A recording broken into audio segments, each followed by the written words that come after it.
Hello and welcome back to Shanti Fine Arts.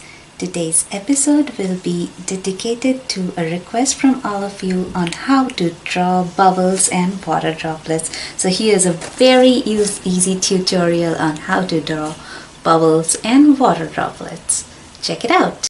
To create the bubbles, I am first taking a liner brush, and with black paint I'm drawing almost a full circle with a little bit of gap at the bottom.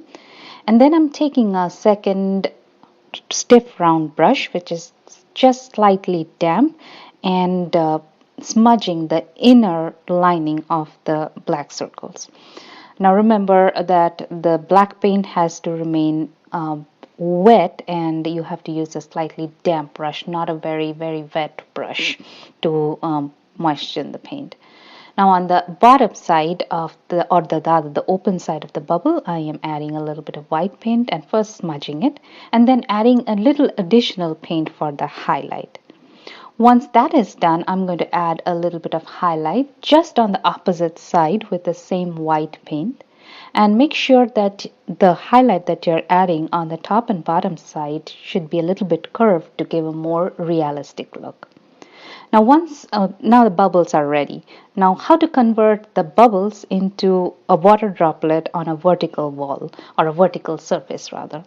All you have to do is just add a little bit of shadow on the bottom side, or the side that is opposite to what is the direction of your highlight. So if wherever the light is coming from, you have to add the shadow in the other direction. Now onto the water droplet on the surface, or rather a horizontal surface, or maybe a floor or a table. It is exactly the same way that you have drawn the water droplet on the vertical surface. It's just that now you do not have to make a more roundish shape, because now it can take any shape. And that's about it. I hope you found it as easy as I tried to make the tutorial. If you have any additional questions, please leave it in the comments below. I would be happy to answer your questions.